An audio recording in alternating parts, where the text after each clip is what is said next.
প্রায় তো কত ভাইরাল গল্প আমাদের চোখে পড়ে তাই না? কিন্তু কিছু গল্প এমন হয় যা পড়ার পরেও তার রেশটা থেকে যায়। আজকের এই গল্পটা ঠিক তেমনই, একটা আধুনিক ভূতের গল্প।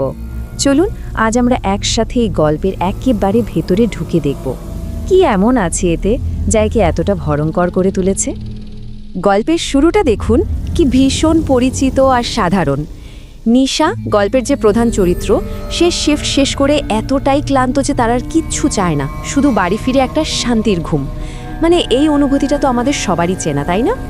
আর ঠিক এই সাধারণ অনুভূতিটার পরেই গল্পটা একটা ভয়ঙ্কর মোড় নেয়। এই একটা লাইনই যেন আমাদের সব স্বস্তিকে এক মুহূর্তে কেড়ে নেয়, একটা কাঁপুনি ধরিয়ে দেয়। কারণ আমরা বুঝতে পারি এই যাত্রাটা মোটেও সাধারণ হতে চলেছে না।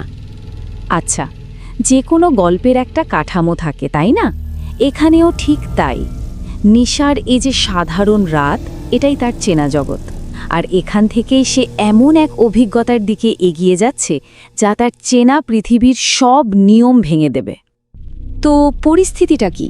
নিশা ২৬ বছরের একজন কন্টেন্ট মডারেটর, রাতের শিফট করে ভীষণ ক্লান্ত। সে একটা ক্যাব বুক করে, কিন্তু এখানেই প্রথম খটকাটা লাগে। সে দেখে পরপর ৩ রাত ধরে সে একই ড্রাইভার পাচ্ছে, মহেশ। ব্যাপারটা একটু অদ্ভুত তাই না? আর এখান থেকেই শুরু হয় আসল খেলা। পরপর এমন কিছু ঘটনা ঘটতে থাকে যা শুধু নিশাকেই নয়, আমাদেরও কেমন যেন দ্বিধায় ফেলে দেয়। মনে হতে থাকে কোনটা বাস্তব আর কোনটা বিভ্রম তা বোঝা মুশকিল। প্রথম যে ব্যাপারটা নিশার চোখে পড়ে সেটা হলো রাস্তা। গাড়িটা তার চেনা হাইওয়ে দিয়ে না গিয়ে একটা অচেনা নির্জন ইন্ডাস্ট্রিয়াল এলাকার মধ্যে ঢুকে পড়ে।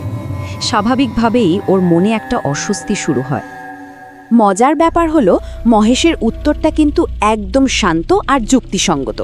সে বলছে অ্যাপ মাঝে মাঝে ভুল দেখায় আর রাতে ফাঁকা রাস্তা দিয়ে যাওয়াই ভালো। তার এই ব্যাখ্যাটা নিশার অস্বস্তি কমানোর বদলে যেন আরও বাড়িয়ে দেয়।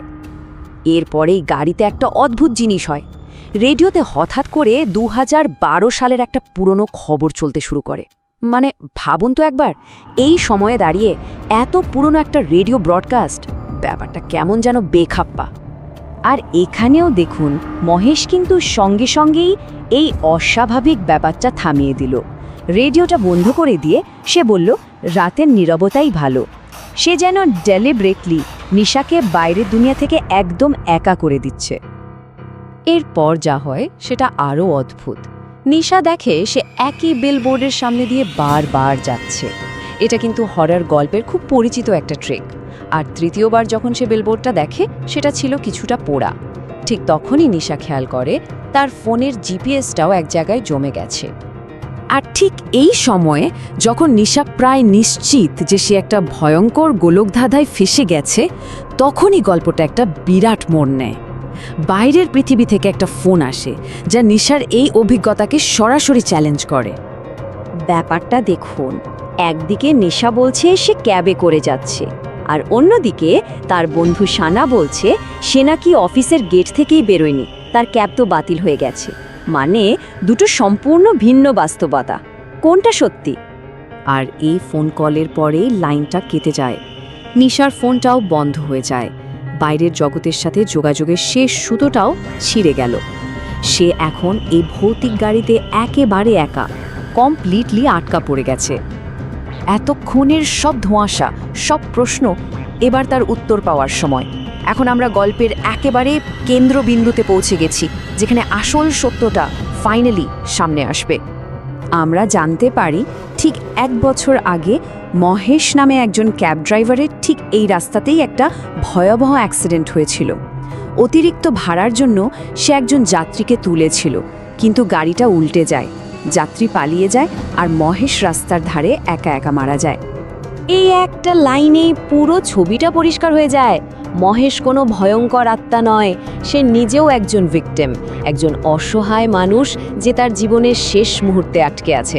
তার লক্ষ্য কাউকে ভয় দেখানো নয়, সে শুধু বাড়ি ফিরতে চেয়েছিল। এর মানে হলো এই পুরো ঘটনাটা আসলে একটা লুপ, একটা চক্র। মহেশ নিজেও এই চক্র থেকে বের হতে পারে না। সে বারবার তার জীবনের শেষ যাত্রার পুনরাবৃত্তি করতে বাধ্য হয়, আর নিশা দুর্ভাগ্যবশত সেই চক্রের মধ্যে আটকা পড়ে গেছে। আচ্ছা, গল্পে প্রায় হয় না যখন মনে হয় ও সবটা তাহলে স্বপ্ন ছিল। এখানেও ঠিক তেমন একটা মুহূর্ত আসে। নিশাকে আর আমাদের দুজনকে একটা মিথ্যে স্বস্তি দেওয়ার চেষ্টা করা হয়। নিশা দেখে সে তার অফিসের বাইরের একটা বেঞ্চে ঘুমিয়ে পড়েছিল। সিকিউরিটি গার্ড তাকে ডেকে তুলছে, তার বন্ধু সানা পাশে দাঁড়িয়ে। তাকে বলা হয় তার ক্যাব তো বাতিল হয়ে গিয়েছিল। এক মুহূর্তের জন্য মনে হয় যা কিছু হয়েছে সবটাই একটা দুঃস্বপ্ন। নিশা ফোনটা হাতে নেয়, দেখে সময় 2:59, ব্যাটারি 57%, নেটওয়ার্কও পুরো, মানে সব কিছু একদম স্বাভাবিক। কিন্তু ঠিক তখনই ক্যাব অ্যাপ থেকে একটা নোটিফিকেশন আসে, প্রস্তাবিত ড্রাইভার মাহেশ পাটিল। আর এখানেই গল্পের সবচেয়ে বড় আর ভয়ঙ্কর মোচড়ের জন্য মঞ্চটা তৈরি হয়ে যায়। হরর গল্পের শেষে নায়ক বা নায়িকারা কোনো পুরস্কার নিয়ে ফেরে না, তারা ফেরে একটা ক্ষতচিহ্ন নিয়ে, এমন একটা প্রমাণ যা অস্বীকার করা যায় না, যা প্রমাণ করে দুঃস্বপ্নটা আসলে সত্যি ছিল। নিশা ঠিক করে সে আর ক্যাব নেবে না, সে বন্ধুর সাথেই হেঁটে লবির দিকে এগোতে থাকে। আর আনমনি নিজের ফোনের ফটো গ্যালারিটা খোলে, আর যা দেখে তাতে তার রক্ত জল হয়ে যায়। গ্যালারির একেবারে ওপরে একটা নতুন ছবি।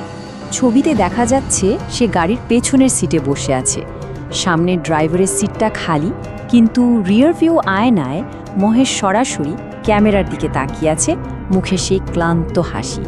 এই ছবিটাই হলো অকাট্য প্রমাণ। স্বপ্ন আর বাস্তবের মধ্যেকার দেয়ালটা এই মুহূর্তে পুরোপুরি ভেঙে যায়। গল্পটা আমাদের জন্য শুধু এই একটা প্রশ্ন রেখেই শেষ হয়, যখন কেউ রাতের শেষ ক্যাবটা নেয়, সে কি সত্যি নিশ্চিত থাকতে পারে যে যাত্রাটা শুধু তার বাড়ি পর্যন্তই? এই প্রশ্নটাই আমাদের মনে একটা দীর্ঘস্থায়ী ভয়ের অনুভূতি রেখে যায়।